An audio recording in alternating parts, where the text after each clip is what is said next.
رب اشرح لي صدري ويسر لي امري واحلل عقدة من لساني يفقهوا قولي.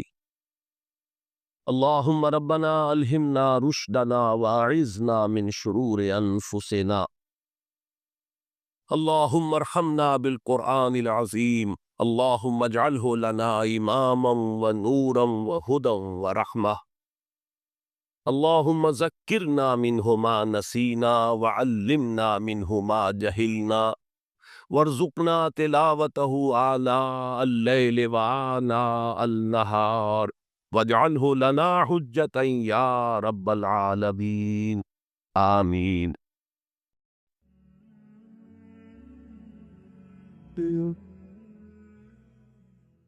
ہندوستان اور خراسان یعنی موجودہ افغانستان کا فکر. ابن ماجہ کی روایت ہے عن عبداللہ ابن الحارث رضی اللہ تعالی عنہ قال رسول اللہ صلی اللہ علیہ وسلم یخرج ناس من المشرق یغطئون للمہدی یعنی سلطانی یعنی سلطانہ، دونوں طرح سے پڑھ سکتے ہیں. حضرت عبداللہ ابن حارث فرماتے ہیں رضی اللہ تعالی عنہ، یہ حضور نے ارشاد فرمایا مشرق کی طرف سے وہ فوجیں نکلیں گی، لوگ آئیں گے جو عرب میں مہدی کی حکومت قائم کرے. یہ مہدی کون ہوں گے اس کا ذکر میں ذرا بعد میں کروں گا، لیکن نوٹ کر دیجیے کہ مہدی سے پہلے لازماً کسی مشرقی علاقے کے اندر وہ نظام قائم ہو چکے گا، تب وہاں سے فوجیں آئیں گی. یہ مشرق کون سا ہے؟ عرب کے مشرق میں آپ چلیے، ایران بھی آ جائے گا، افغانستان بھی ہے، پاکستان، اور اگر اسے اور فوسیلیں میں ہندوستان بھی ہے. یہ ہے عرب کا مشرق. اس سے فوجیں جائیں. اس کا کیا مطلب ہے کہ کس میں سے کسی جگہ پر نظام خلافت پہلے قائم ہو جائے گا تاکہ وہاں سے فوجیں جائیں گی جو جزیرہ نماء عرب میں حضرت مہدی کی حکومت کو قائم کرے. اب دوسری حدیث، یہ سنن ابن ماجہ کی حدیث تھی جو میں نے آپ کو سنائی، آپ نے پڑھی. دوسری عن ابی ہریرہ رضی اللہ تعالی عنہ، یہ ترمذی شریف کی روایت ہے. قال قال رسول اللہ صلی اللہ علیہ وسلم یخرج من خراسان رایات سود لا یردها شیء حتی تنصب بإیلیا. خراسان کے علاقے سے سیاہ جھنڈے لے کر فوجیں آئے گی، ان کا رخ کوئی موڑ نہیں سکے گا، ان کو پیچھے پھیر نہیں سکیں گے کوئی بھی، یہاں تک کہ وہ یروشلم میں جا کر جھنڈے نصب کر کے. ایلیا حضور کے زمانے میں یروشلم کو کہتے. یہ یروشلم تھا جب حضرت سلیمان کی حکومت تھی، اور یہاں پر معبد سلیمانی، ہیکل سلیمانی قائم ہوا. پھر یہ یروشلم بھی رہا ہے تاریخ میں، یہاں تک کہ سن 70 عیسوی میں جب ٹائٹس رومی جنرل نے اس کو گرایا، ختم کیا، سیکنڈ ٹیمپل گرا دیا، اور یہاں سے یہودیوں کو کہا نکل جاؤ یہاں سے، کوئی یہودی باقی نہیں رہا، بالکل تہو بالا پر بات کر دیا. اس کے کوئی 150 سال بعد ہیڈریان، رومن ایمپرر ہیڈریان، اس نے پھر دوبارہ آباد کیا اس شہر. 150 سال تک یہ بالکل بنجر اور بالکل غیر آباد پڑا. اب ہیڈریان نے جب آباد کیا تو اس کا نام ایلیا رکھا، اب یروشلم نام نہیں. تو حضور کے زمانے میں پھر کس کا نام ہے، اور اب اس سے کیا معلوم ہو رہا ہے کہ یہ یروشلم مسلمانوں کے قبضے سے اس وقت نکلا ہوا ہوگا. ایک دفعہ پہلے نکلا تھا 999 عیسوی میں مسلمانوں کے ہاتھ سے نکلا. کروسیڈرز، عیسائیوں نے آ کر اس کو قبضے میں کیا، لاکھوں مسلمانوں کو مارا، قتل کیا. اس کو 1187 عیسوی میں واپس لیا ہے. کس نے لیا ہے؟ صلاح الدین ایوبی کر کے. عرب کھوکھلے ہو چکے تھے، عربوں نے کھویا، واپس نہیں لے سکے. بہت حکومت کر چکے تھے، 400-500 برس کے حکومت، اور ان کے عیش اور ان کے آرام، اب اتنا جان نہیں تھی کہ وہ واپس لے سکے. واپس لینے والا گرم کرد خون تھا، صلاح الدین ایوبی. تو گویا کہ اب آپ سمجھئے کہ 88 برس تک عیسائیوں کا قبضہ رہا یروشلم. اب 1967 میں یہودیوں نے قبضہ کیا ہے، اور اب 38 برس تو ہو گئے، 88 نہیں، 38 برس ہو گئے. لیکن وہ دور آئے گا کہ اب پھر لیں گے، لینے والے عرب بھی نہیں ہوں گے. خراسان کے علاقے سے فوجیاں. یہ خراسان کیا تھا؟ ایلیا تو میں نے آپ کو بتایا یروشلم کا نام ہے. خراسان اس زمانے میں ایک بہت بڑے ملک کو کہتے تھے. کچھ حصہ پاکستان کا بھی اس میں شامل، کچھ حصہ ایران کا بھی ہے. ایران کے اس حصے کو اب بھی خراسان کہتے ہیں. خراسان ایک صوبہ ہے ایران کا چھوٹا سا. پاکستان میں خاص طور پر یہ جو علاقہ مالاکنڈ ایجنسی کہلاتی ہے، اس سے اوپر جتنا علاقہ ہے، اور یہ جو واخان کی ایک پٹی آتی ہے اوپر، واخان افغانستان کی ایک پٹی سی دم سی چلی آتی ہے جو جا کر چائنا کی سرحد سے مل جاتی، یہاں سے لے کے یہاں تک یہ جو مالاکنڈ کا وہ درہ ہے اور پہاڑ ہے، یہ بھی خراسان کا حصہ ہے. باقی تقریباً 2/3 آف افغانستان ساؤدرن حصہ نہیں ہے خراسان کا حصہ، یہ سیستان کہلاتا تھا، یہ خراسان نہیں ہے. لیکن یہ کہ اوپر کا 2/3 آف افغانستان اور اس کے ساتھ یہ جو عرب جو اب یہ ترک ممالک آزاد ہوئے ہیں سوویت یونین کی ڈسولوشن کے ساتھ، یہ سارا علاقہ کہلاتا ہے خراسان بزرگ، دی گریٹ خراسان. ایک مرتبہ ایک یہاں کا جو قونصلیٹ ایران کا وہ آئے تھے میرے پاس، اٹھے گئے اہم آدمی. ان سے میں نے پوچھا خراسان، تو میں نے ان کا خراسان ہمارا ایشو ہے. ہمیں نہیں، مجھے خراسان، او خراسان بزرگ، وہ جو گریٹر خراسان کی بات کر رہے ہیں وہ یہ تھا. میں نے اور دریوں سے بھی تحقیق کی. پہلے خیال تھا کہ پورا افغانستان اس میں شامل ہے، لیکن اب معلوم ہوا کہ نہیں، یہ جو جنوبی حصہ ہے یہ سیستان کہلاتا تھا. کچھ بلوچستان کا حصہ اس میں شامل تھا اور کچھ یہ جنوبی حصہ افغانستان. یہاں سے فوجیں جائیں گی اور یہ فوجیں جا کر خراسان سے چل کر ایلیا پہنچیں گی، یروشلم پہنچیں گی اور اپنے جھنڈے کاٹ. اس کا جو نتیجہ نکلتا ہے وہ آپ سمجھ لیجیے. اس میں بھی اب میں اس سیر ترجمان القرآن اقبال کا ایک شعر آپ کو سنا رہا ہوں. ایک تو انہوں نے جو اردو میں کہا تھا، میرے عرب کو آئی ٹھنڈی ہوا جہاں سے، میرا وطن وہی ہے، میرا وطن وہ. ٹھنڈی ہوا حضور کو آئی، مجھے ہندوستان کی طرف سے ٹھنڈی ہوا آ رہی ہے صلی اللہ علیہ وسلم. اس کا جو ہے حوالہ مجھے نہیں مل سکا ہے اب تک، لیکن لوگ نانزلے یہاں ہے، حدیث ہے، پڑھی ہے اپنے، لیکن بتا نہیں پا رہے. اور ظاہر بات ہے کہ حدیث کا ذخیرہ اتنا وسیع ہے کہ اس میں سے تلاش کرنا ساتھ کا، اور اقبال کو کافی علم تھا اس چیزوں کا، اس کو بغیر کسی بنیاد کے نہیں کہہ سکتا. میرے عرب کو آئی ٹھنڈی ہوا جہاں سے، میرا وطن وہی ہے، میرا وطن. لیکن اس سے بھی زیادہ جو بات ہے وہ علامہ اقبال کا ایک شعر ہے جس کے پہلے مصرع میں تو حضرت مہدی کا ذکر ہے، وہ میں بعد میں اس کا ذکر کروں گا جب ان کا وقت آئے گا. خضر وقت از خلوت دشت حجاز آید برون.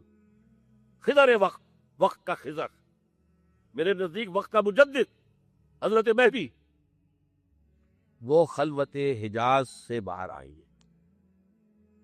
خضر وقت از خلوت دشت حجاز آید برون، کارواں زی وادی دور و دراز آید برون.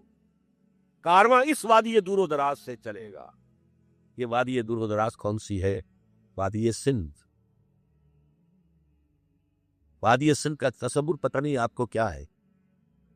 آپ کو معلوم ہونا چاہیے کہ وادی سندھ، یہ سارے ٹریبیوٹس جو آ رہے ہیں، جو وادی جس دریائے سندھ میں مل رہے ہیں، جیسے ایک درخت ہوتا ہے اور اس کی شاخیں ہیں، وہ تو درخت کے تنے سے نکلی ہے. ایک یہ کہ ٹریبیوٹریز ہوتی ہے، چھوٹے چھوٹے دریا ہوتے ہیں، وہ ملتے ہیں تو ایک بڑا دریا بنتا ہے. یہ ٹریبیوٹریز مشرق سے بھی آ رہی ہیں سندھ میں، اور مغرب سے بھی آ رہی. افغانستان کا جو مشرقی حصہ اسی وادی سندھ کے اندر ہے، اور یہ موجودہ پاکستان، بلکہ اس میں سے کچھ حصہ جو ہم چھوڑ چکے ہیں، ہم سے نکل گیا دریائے ستلج تک، یہ اس وادی سندھ کا حصہ. کہاں آ رہا ہے ستلج؟ سندھ میں. اور بیاس تو ستلج میں پہلے ہی آ گیا، راوی آ گیا، چناب آ گیا، جہلم آ گیا، سب سندھ میں پہنچ گئے. پٹھن کوٹ میں سب پہنچ گئے کہ نہیں پہنچ گئے. اوپر سے یہ دریائے سوات آ رہا ہے، یہ دریائے دیر آ رہا ہے، یہ دریا فنا آ رہا ہے، یہ دریا فنا آ رہا ہے، سب دریائے کابل میں ہو کر کہاں پہنچے؟ سندھ میں. اوپر سے دریائے ہنزا آ رہا ہے، دریائے گلگت آ رہا ہے، کہاں آ کر گرے؟ سندھ میں. پھر یہ جو دریا آ رہے ہیں، جو ان کے جو ہمارے جو ہے درائے گومل سے چلا آ رہا ہے، ٹوچی چلا آ رہا ہے، کہاں جاتے؟ سندھ میں. یہ پوری وادی ہے. یہ افغانستان کا مشرقی حصہ جو پختون ہے، 100% پختون، وہ در حقیقت وادی سندھ کے اندر، یہ دو طرف سے وادی سندھ.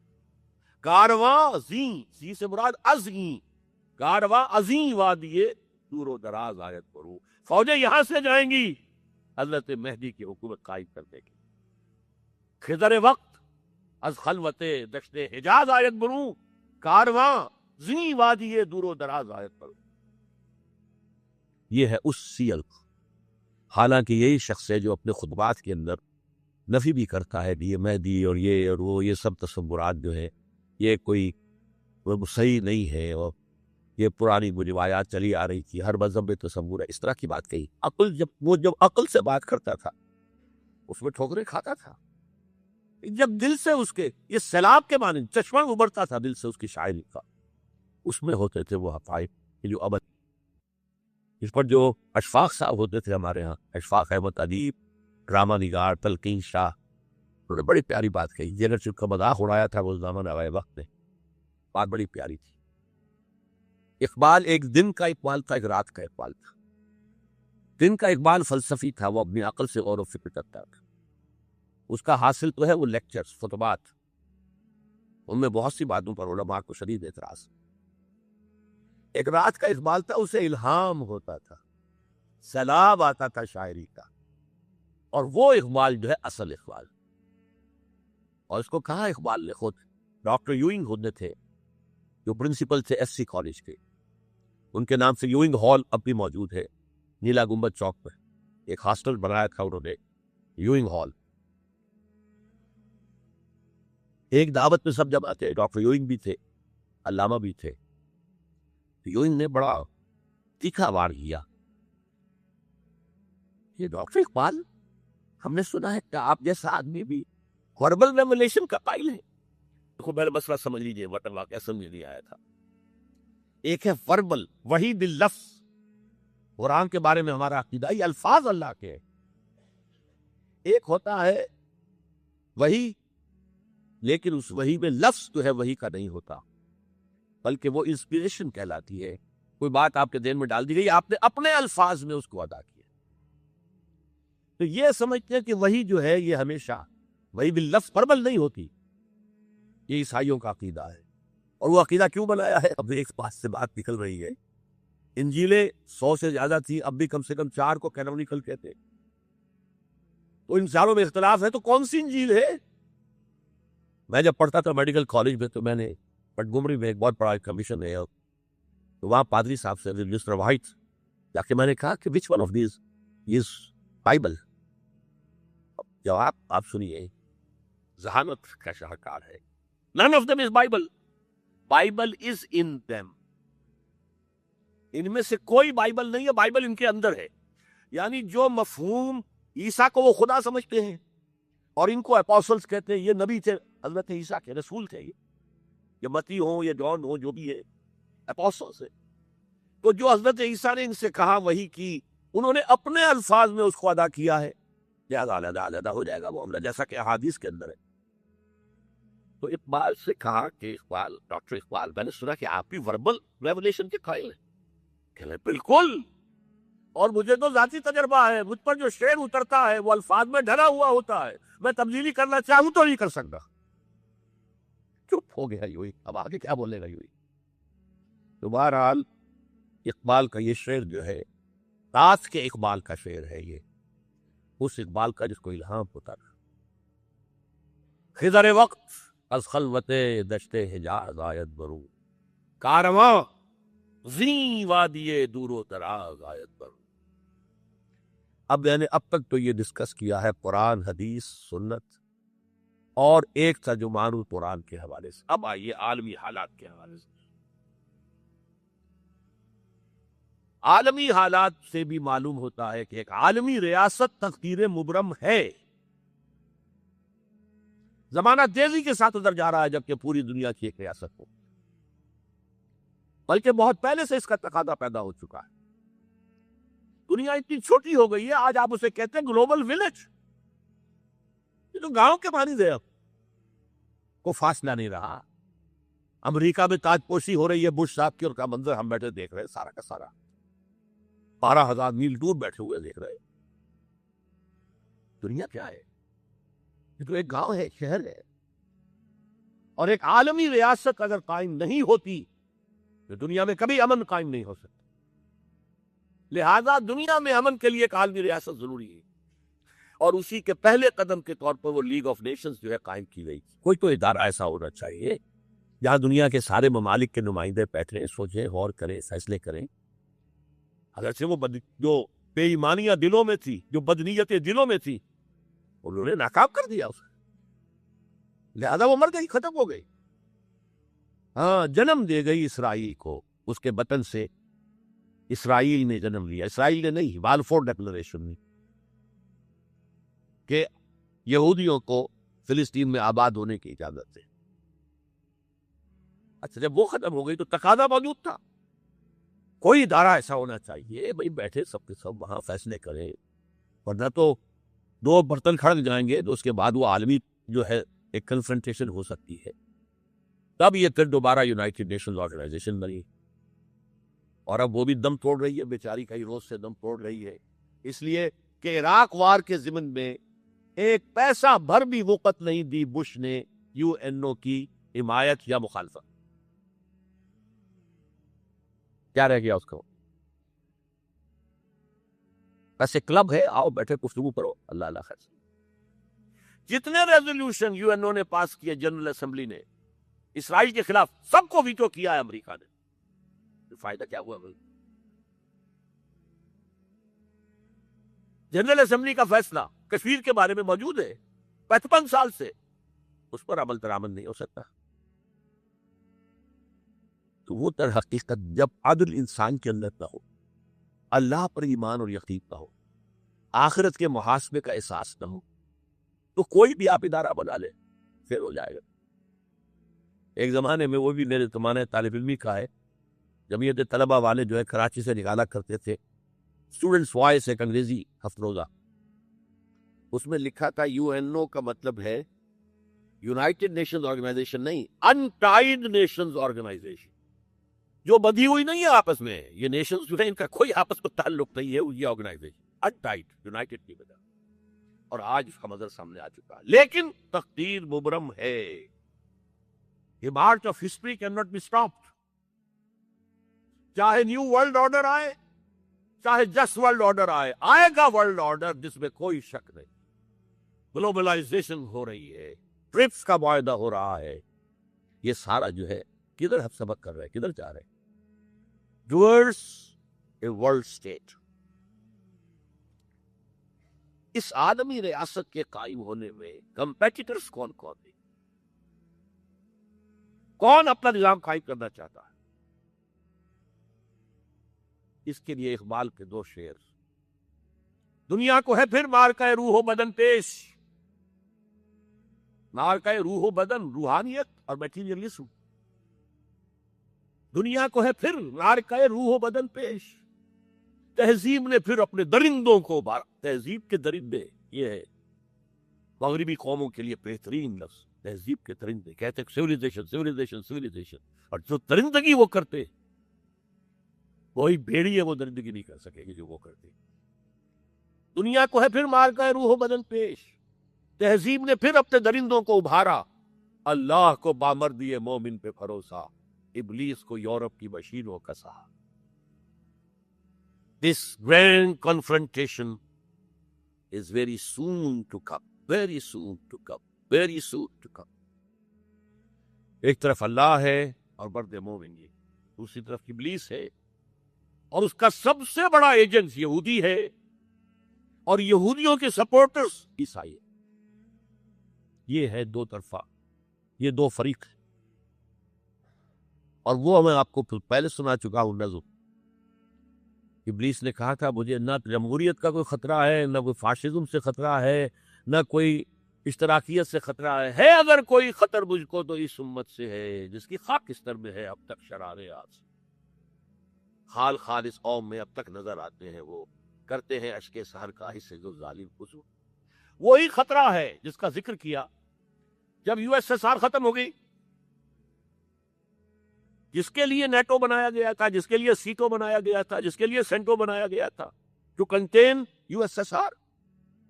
اب جب یو ایس ایس آر ختم ہو گیا، وہ تو سربہ سجود ہو گیا مغرب کے سامنے. ہاتھ پھیلا کر بھیک مانگنے کی پوزیشن میں آ گیا. اس وقت اثر نو نیٹو کو آرگنائز کر رہے ہیں, ایکسٹینڈ کر رہے ہیں. کسی نے پوچھا چیف آف دی نیٹو سے کہ یہ اب آپ کو کس بات کا, ہمیں مسلم فنڈامنٹلزم سے خطرہ ہے. وہ جو ابلیس نے کہا وہی اس نے کہا, ہمیں اندیشہ ہے مسلم فنڈامنٹلزم, لہذا ہمیں چوکس دینا ہے اور مضبوط کرنا ہے اور تکڑے ہونا ہے. یہ ہے در حقیقت, ہے اگر کوئی خلل مجھ کو تو اس امت سے ہے جس کی خاکستر میں ہے اب تک شرار عرش. اب دیکھیے, ایک طرف میں نے بتایا ایک یہودی ہیں اور ان کے خواب ہیں. خواب کیا ہے؟ گریٹر اسرائیل قائم کرنا, جس میں تقریباً پورا مڈل ایسٹ آ جائے.